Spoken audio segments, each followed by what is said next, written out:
The radio crackled with static at 3:47 hours, somewhere over the Hindu Kush Mountains. Lieutenant Colonel Raina Ghost Castellanos pressed her oxygen mask tighter against her face as her F-18 Super Hornet cut through the thin air at 28,000 feet. Below, the terrain looked like crumpled black paper under a moonless sky, hiding secrets that had cost too many American lives. "Ghost, this is Overlord," came the voice through her headset. "Mission parameters have changed. RTB immediately.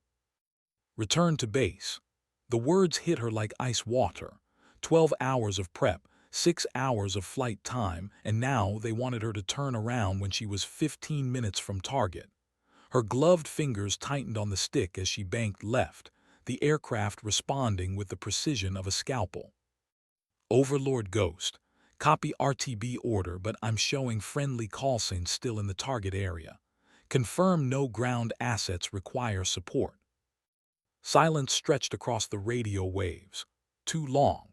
In her 8 years flying combat missions, Raina had learned that silence meant someone was making a decision they didn't want to make. Someone was weighing lives against politics, mission parameters against reality. "Ghost, negative on ground support. All assets have been extracted. RTB immediately."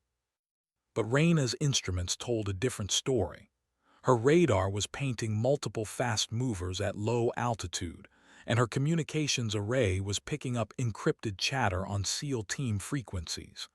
Someone was lying, and someone was about to die because of it. She throttled back slightly, buying time.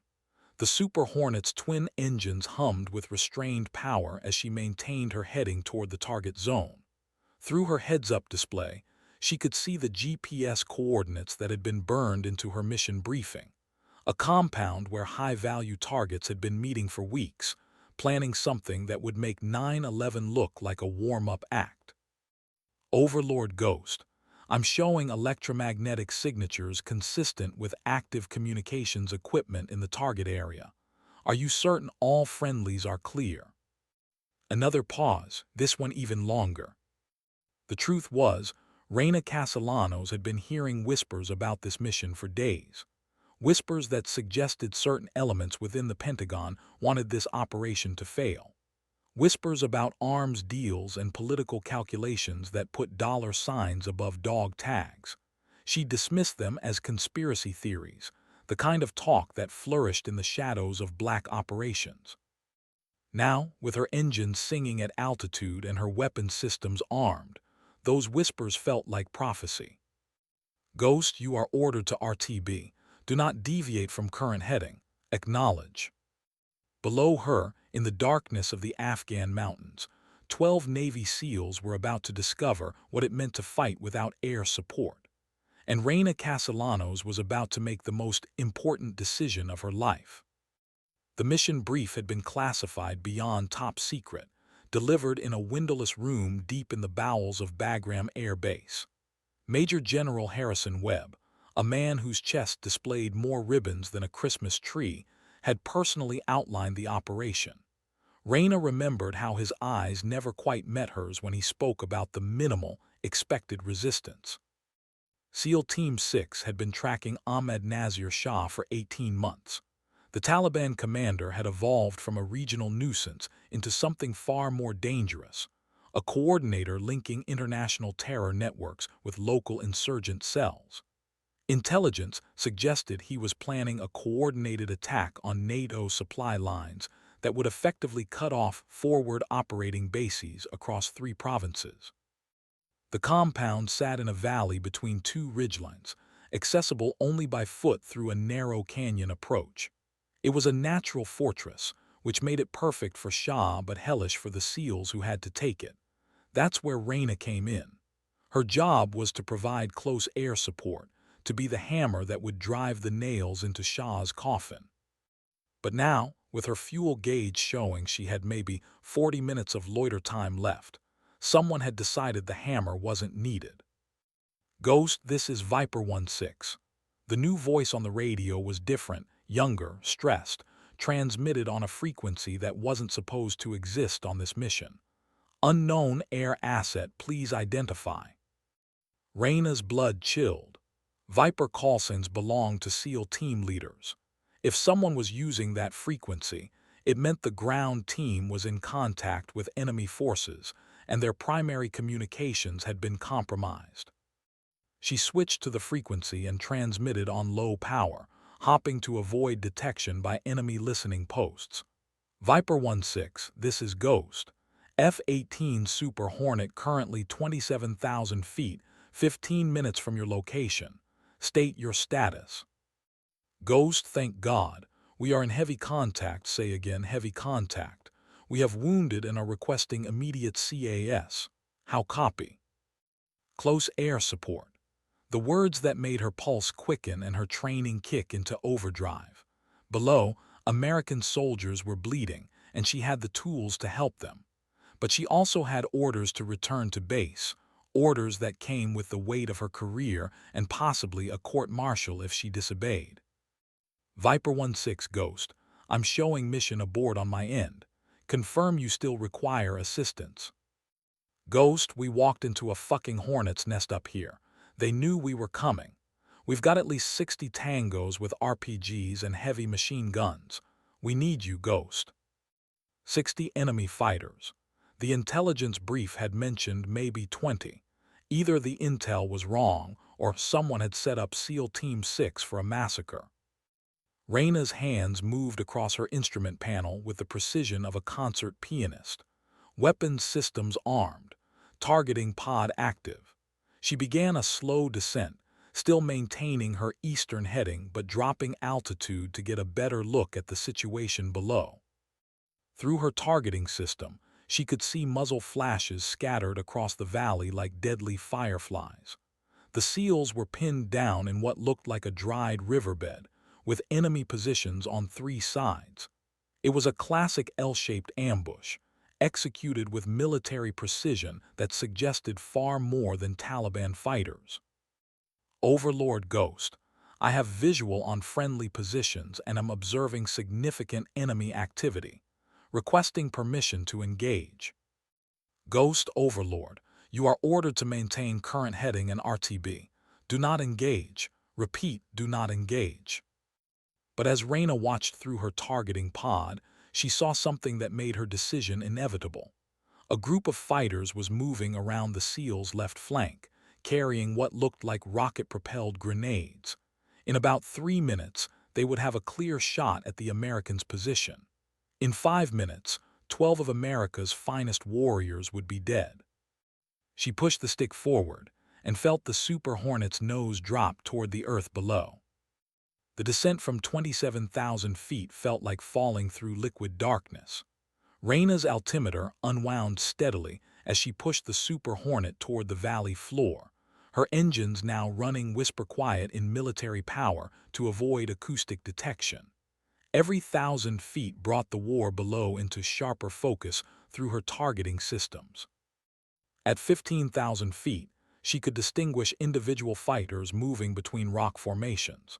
At 10,000, she could see the SEAL's IR strobes blinking in coded patterns that meant heavy casualties and ammunition running low.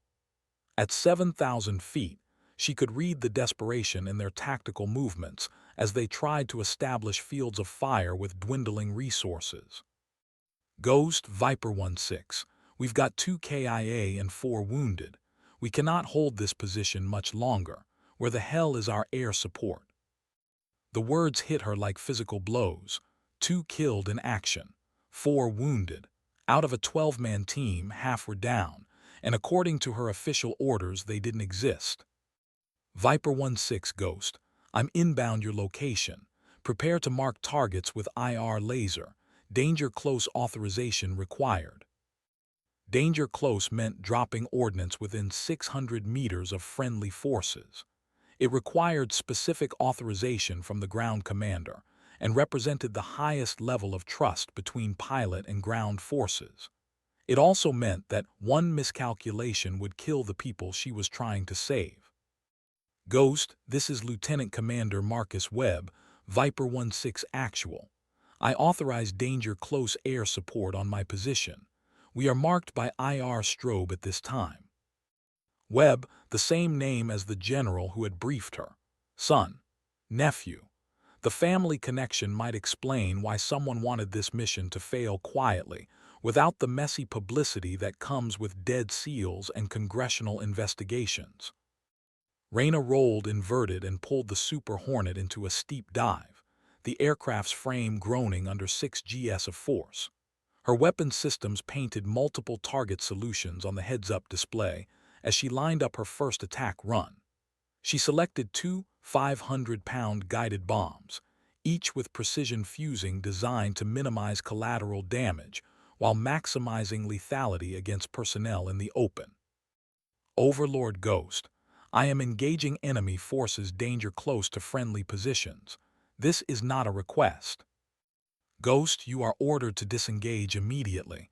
Do not drop ordnance. That is a direct order. But Raina was already pulling the trigger. Two bombs separated from her aircraft with barely audible thumps, their GPS guidance systems immediately acquiring the laser designation being painted by the seals below. She pulled hard right and climbed, feeling the aircraft respond like a living thing beneath her hands. The explosions lit up the valley like twin suns, the shockwaves rippling outward in perfect concentric circles that she could feel through her seat even at 3,000 feet altitude. Secondary explosions followed as ammunition and fuel stores cooked off, sending columns of fire climbing toward her aircraft. Ghost, Viper 16, outstanding. You just took out about 30 tangos and their heavy weapons position. We've got movement in the eastern ridge line, approximately 2 clicks from our position. Can you service that target? 2 clicks, 2 kilometers. Well within the engagement envelope of her remaining ordnance, but every minute she spent over the target area was another minute closer to a court-martial that would end her career and possibly put her in prison. She thought about her daughter Sophia, 8 years old and proud of her mother's wings. She thought about her ex-husband's accusations during the custody hearing that she cared more about her aircraft than her family. She thought about every person who had ever suggested that women didn't belong in combat roles. Then she thought about 12 men bleeding in a valley, who had been abandoned by everyone except her. Raina banked left and began her second attack run. The eastern ridge line erupted in muzzle flashes as enemy fighters realized they had been spotted. Tracer rounds reached up toward her aircraft like deadly fireworks, the green streams of bullets passing close enough to her cockpit that she could see individual rounds tumbling through the air. Her radar warning receiver began screaming warnings about surface-to-air missile systems coming online. This was no longer a simple Taliban ambush. Someone had equipped these fighters with military-grade air defense systems, the kind that required months of training and direct support from nation-state actors. The kind that suggested this entire operation had been compromised from the very beginning. Ghost, missile launch. Missile launch. The warning came from Viper 16, the SEAL team leader who had apparently spotted the SAM system before her own instruments detected it. Raina broke hard left and punched chaff and flares, the aircraft's defensive systems filling the air behind her with metallic strips and thermal decoys designed to confuse incoming missiles. The SA-18 shoulder-fired weapon passed close enough to her starboard wing that she could see its seeker head tracking through the night sky. She rolled inverted and pulled into a dive that brought her aircraft screaming toward the ridge line at over 400 knots. Her targeting system locked onto the missile team's position, and she selected a cluster bomb unit designed to suppress area targets. Not as precise as her GPS-guided weapons, but devastating against personnel in the open. Viper 16 Ghost, missile team marked, stand by for ordnance. But as she approached release range, her radar warning receiver painted a new threat. Multiple SAM systems were coming online across the valley, creating an integrated air defense network that should have been impossible for Taliban fighters to deploy and coordinate. Someone had planned this. Someone had known the SEALs were coming and had prepared a reception that would eliminate both the ground team and any air support foolish enough to respond to their calls for help. The only question was whether that someone wore American or foreign uniforms.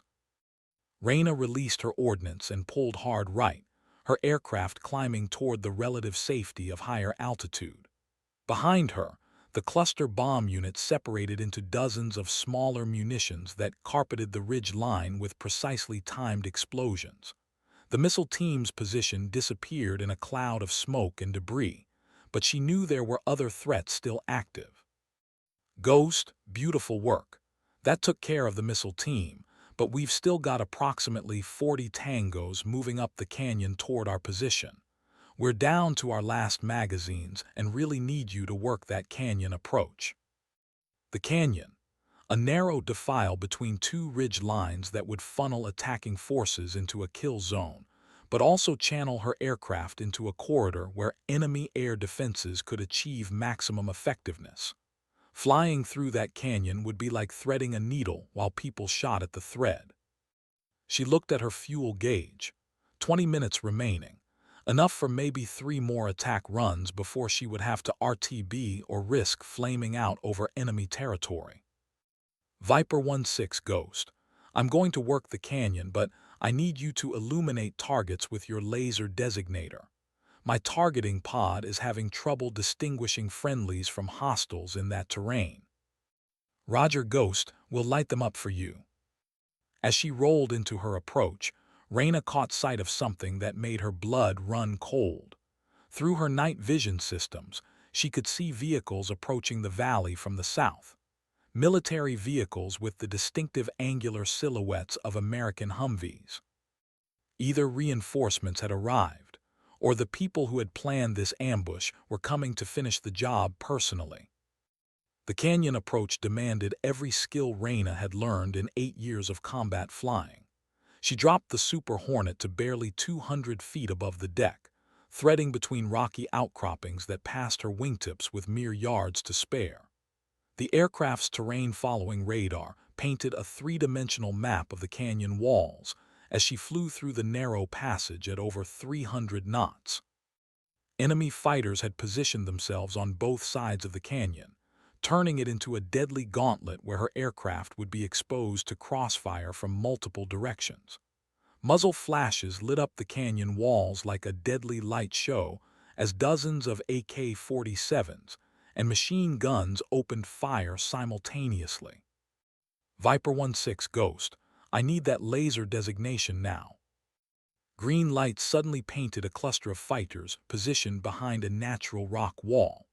Raina pickled off her second-to-last precision weapon, a small-diameter bomb designed for exactly this kind of close-quarters engagement.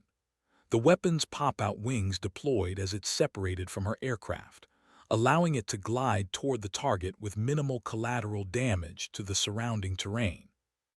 The explosion echoed through the canyon like thunder, the shockwave bouncing off the rock walls with enough force to rattle her instruments. When the smoke cleared, the laser designation had shifted to a new target further up the canyon approach. But her radar warning receiver was screaming again. Multiple missile locks from different directions, suggesting a coordinated air defense network that was tracking her flight path and preparing to engage her aircraft from multiple vectors simultaneously. Ghost, this is Overlord. You are ordered to disengage immediately and RTB. SAR assets are being scrambled to extract friendly forces. Search and rescue. The cavalry was coming, but it would take them at least 30 minutes to reach the valley. The SEALs had maybe 10 minutes before they were overrun by superior numbers. Through her targeting system, she could see the vehicles she'd spotted earlier. They had stopped just outside the valley, and figures in military gear were deploying from them. But something was wrong with their movement patterns. These weren't reinforcements coming to help, they were blocking the escape routes.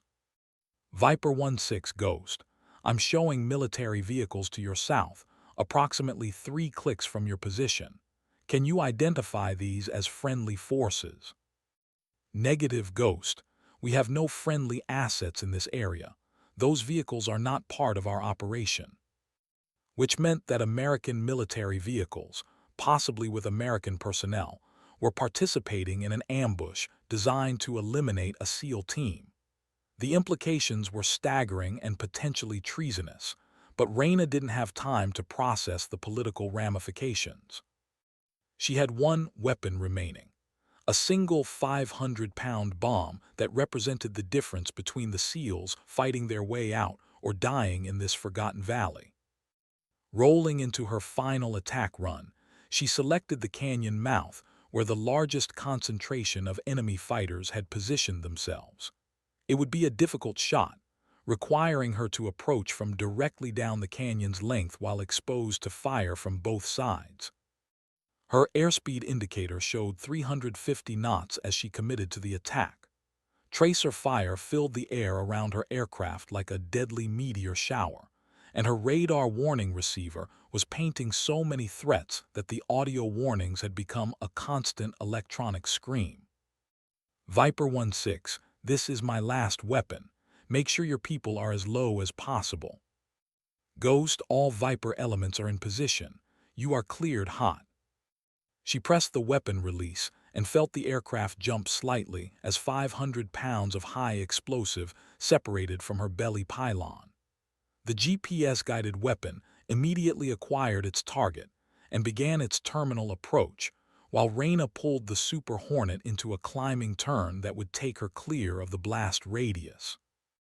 The explosion lit up the entire canyon like daylight, the shockwave rolling outward in a perfect sphere that shattered rock formations and sent debris climbing hundreds of feet into the air. When her night vision systems recovered from the flash, the canyon mouth had been transformed into a crater surrounded by scattered equipment and bodies. Ghost, outstanding. You just cleared our primary avenue of approach. Enemy forces are withdrawing to the north. We can hold this position until SAR arrives. But Raina's fuel gauge was now showing 15 minutes remaining, barely enough to reach a tanker aircraft if one was available, and her radio was crackling with increasingly urgent orders to return to base immediately. She had saved 12 American lives, but she had also disobeyed direct orders and engaged in unauthorized combat operations that could result in a court-martial and the end of her career. As she climbed toward altitude, leaving the valley and its secrets behind, Raina wondered if the SEALs would even be alive to testify about what had happened here. The tanker rendezvous occurred at 22,000 feet over the Pakistani border, a massive KC-135 stratotanker circling in a holding pattern that looked almost peaceful compared to the violence she'd left behind. Raina guided her Super Hornet into position behind the tanker's boom, the aircraft's thirsty engines demanding fuel that would allow her to complete the flight back to Bagram. Ghost, this is Texaco 7. Understand you've been having an interesting evening. The tanker crew's casual tone suggested they knew exactly what had happened in the valley. In the tight-knit world of combat aviation, word traveled fast about pilots who disobeyed orders to save ground troops. Texaco 7 Ghost, just another night at the office. But as fuel flowed into her aircraft through the boom connection, Raina's radio crackled with a transmission that made her blood run cold. Ghost, this is Overlord Actual.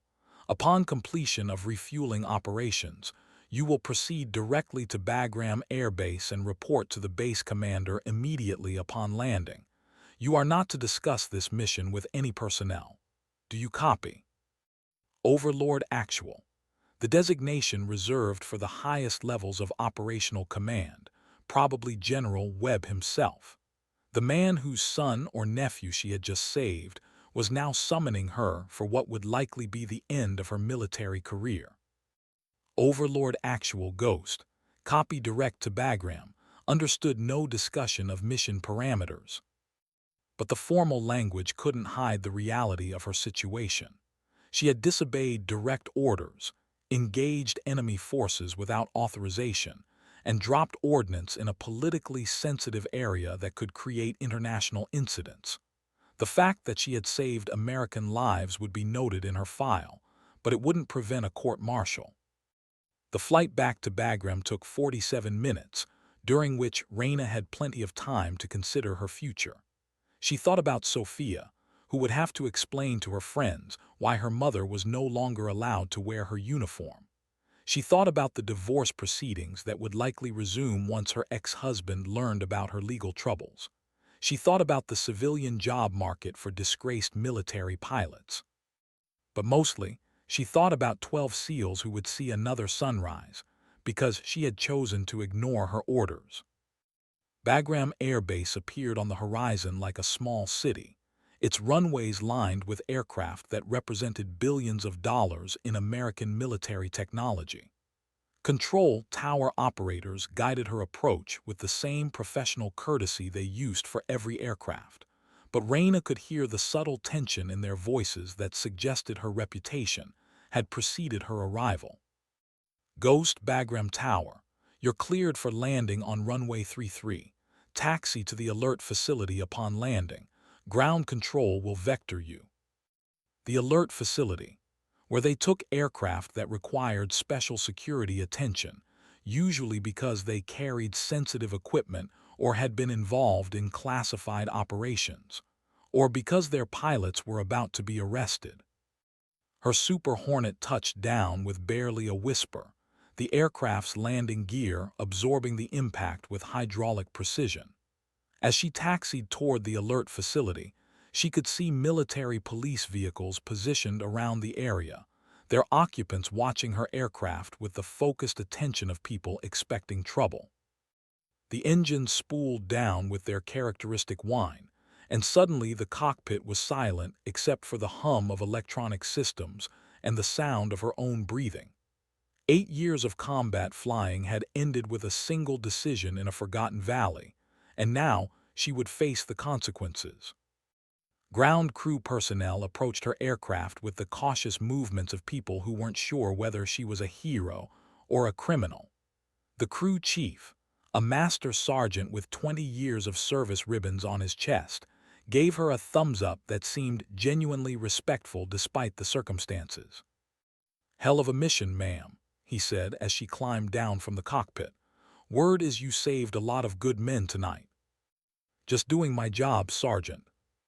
But as military police officers approached her position, Raina realized that her definition of duty was about to be tested in ways that had nothing to do with flying. The base commander's office smelled of coffee and leather, decorated with the kind of military memorabilia that spoke of a career spanning multiple decades and several wars. Colonel Patricia Morrison was a small woman whose presence filled the room, her gray hair pulled back in a regulation bun that had probably looked the same for 20 years.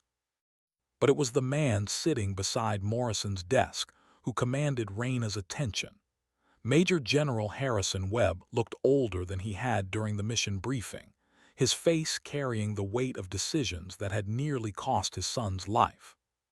"Lieutenant Colonel Castellanos," Morrison began, her voice carrying the flat tone of someone delivering a prepared statement. "You are here to discuss your actions during last night's mission.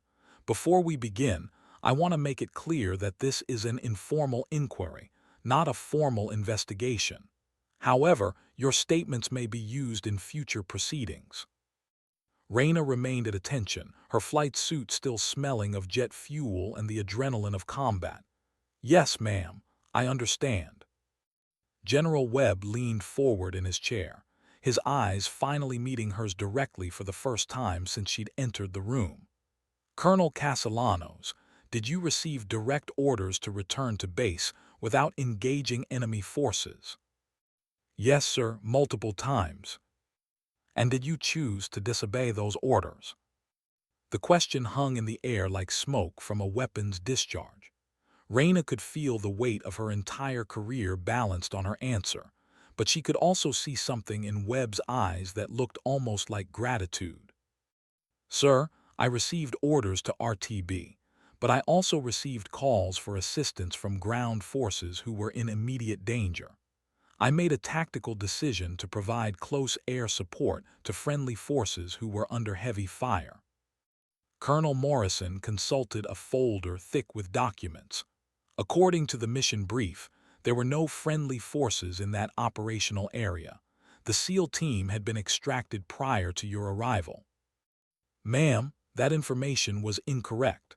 I had direct radio contact with Viper 16, and I observed their IR strobes through my targeting systems.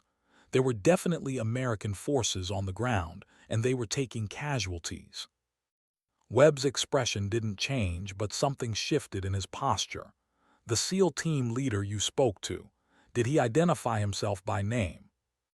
Yes, sir, Lieutenant Commander Marcus Webb. For the first time since the inquiry began, General Webb showed emotion. His jaw tightened, and his hands gripped the arms of his chair with enough force to turn his knuckles white. General, Colonel Morrison said quietly, perhaps we should take a break. No, Webb's voice was firm. Continue with the questions.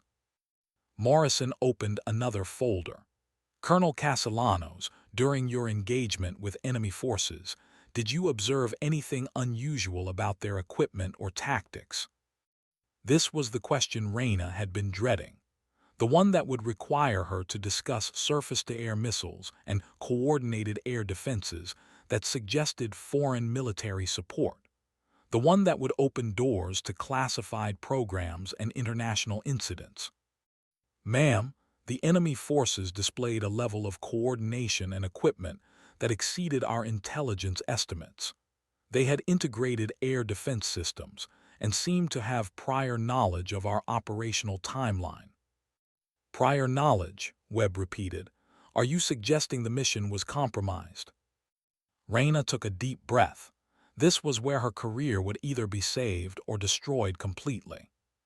Sir, I'm suggesting that someone wanted that SEAL team to die, and they wanted any air support to die with them. The silence that followed her statement stretched for nearly a minute.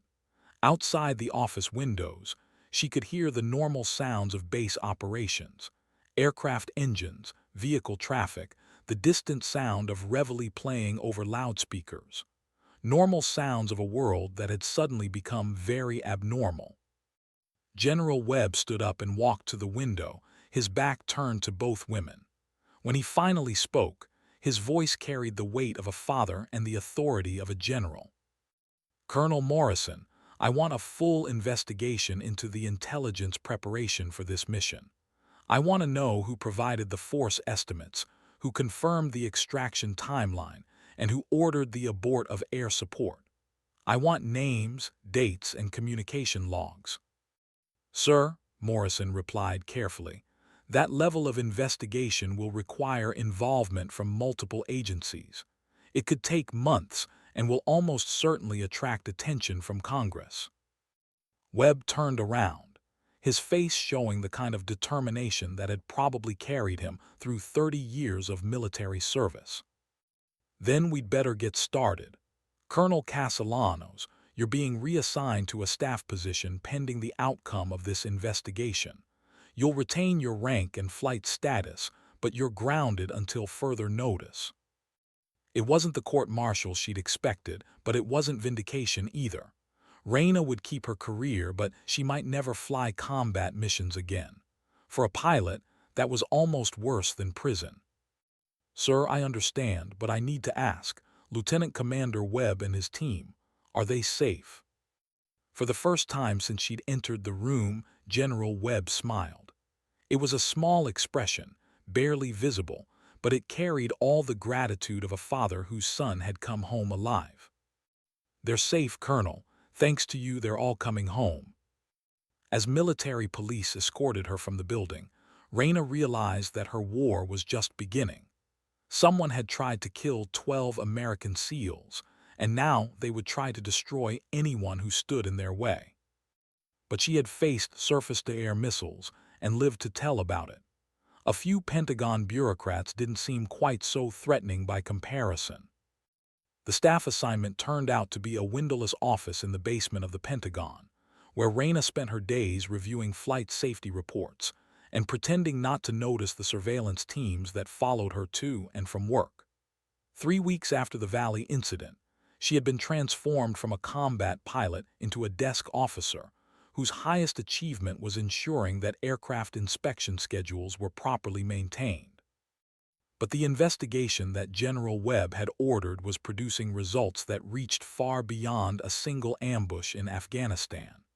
Late at night, when she thought no one was watching, Colonel Morrison would slip classified folders across Raina's desk with information that painted a disturbing picture of corruption and betrayal. The arms dealer Ahmed Nazir Shah had been working with someone inside the Pentagon, someone who provided intelligence about American operations in exchange for a percentage of weapons sales to insurgent groups, someone who had set up the SEAL team to eliminate them before they could capture Shah and expose the network. But the most disturbing revelation was the identity of the person who had ordered her to abort the mission. Deputy Assistant Secretary of Defense Michael Carrington, a political appointee whose financial interests included several defense contractors who would benefit from prolonged conflict in Afghanistan. 3 weeks after the Valley, Carrington was found dead in his Georgetown apartment, apparently the victim of a heart attack. The coroner's report mentioned no signs of foul play, but it also noted that Carrington had been in perfect health during his physical examination just 2 months earlier. "Heart attack," Morrison said quietly as she handed Raina the death certificate. "Very convenient timing." "Ma'am, are you suggesting?" "I'm not suggesting anything, Colonel. I'm simply noting that people who threaten certain interests have a tendency to experience health problems." The investigation continued, but with Carrington dead, many of the leads disappeared into the bureaucratic maze of classified programs and sealed files. General Webb pushed for expanded authority to examine financial records and communication logs, but his requests were repeatedly denied by officials who cited national security concerns. Meanwhile, Raina's days were filled with meaningless paperwork and the growing realization that her sacrifice in the valley had accomplished very little. The SEALs were alive, but the corruption that had nearly killed them continued to flourish in the shadows of government. Until the morning when everything changed. She arrived at her office to find a large envelope on her desk, unmarked except for her name written in block letters. Inside was a single photograph, 12 men in military gear standing in front of a Black Hawk helicopter with thumbs up and genuine smiles. On the back, someone had written, "Thank you, Ghost. We remember. Viper Team." But it was the second item in the envelope that made her hands shake. A flash drive containing gigabytes of financial records, communication logs, and classified documents that detailed a network of corruption involving dozens of Pentagon officials and defense contractors. At the bottom of the pile was a handwritten note, "From someone who believes in doing the right thing, regardless of orders. The truth needs to be told." It wasn't signed, but Raina recognized the handwriting. Lieutenant Commander Marcus Webb had apparently inherited more than his father's name. He had also inherited his sense of justice and his willingness to risk everything to protect American lives. The documents on the flash drive detailed a conspiracy that reached into the highest levels of military leadership. Arms deals facilitated through Swiss banks. Intelligence sold to foreign governments. American operations compromised for financial gain.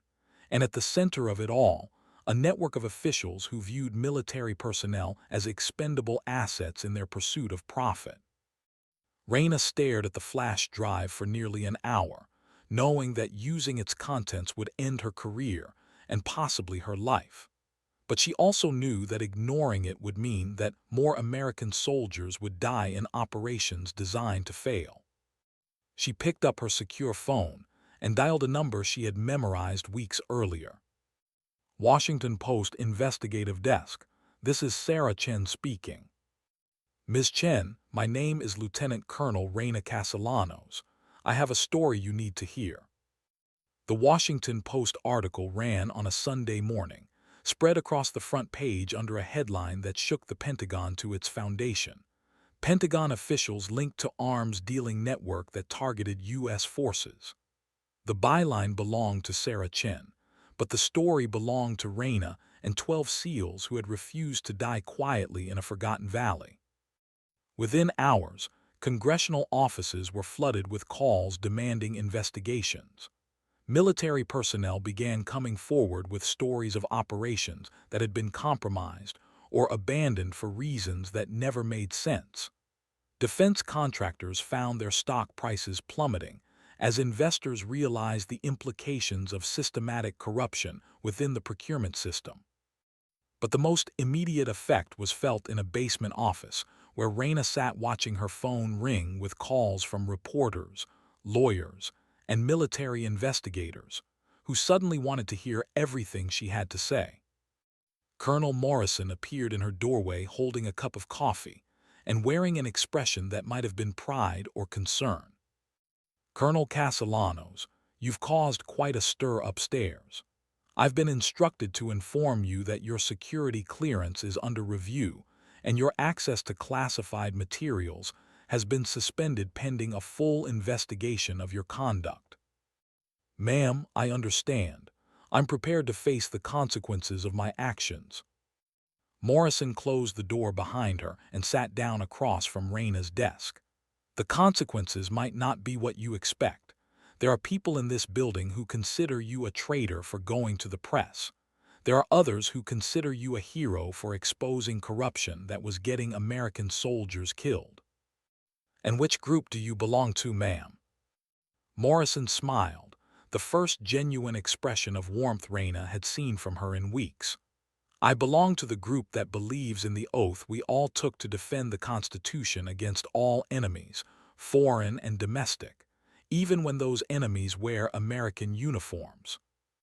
The investigation that followed would eventually implicate 17 Pentagon officials, result in 14 criminal convictions, and lead to the creation of new oversight mechanisms designed to prevent similar corruption. But it would also destroy Raina's military career and transform her from an obscure fighter pilot into a public figure whose name became synonymous with military whistleblowing. The court-martial proceedings began 6 months after the Post article, held in a military courtroom that drew reporters from around the world. Raina faced charges of disobeying direct orders, unauthorized disclosure of classified information, and conduct unbecoming an officer. The prosecution portrayed her as a rogue pilot who had endangered national security by ignoring proper command authority. But the defense told a different story. Lieutenant Commander Marcus Webb took the stand wearing his dress blues and the silver star he had earned in the valley. His testimony about the ambush and Raina's life-saving intervention brought several spectators to tears and clearly moved the panel of military judges who would determine her fate. "Colonel Castellanos didn't just save our lives," Webb testified. "She restored our faith that someone in the chain of command still remembered that soldiers matter more than politics." General Webb, despite the obvious conflict of interest, submitted a written statement that praised Raina's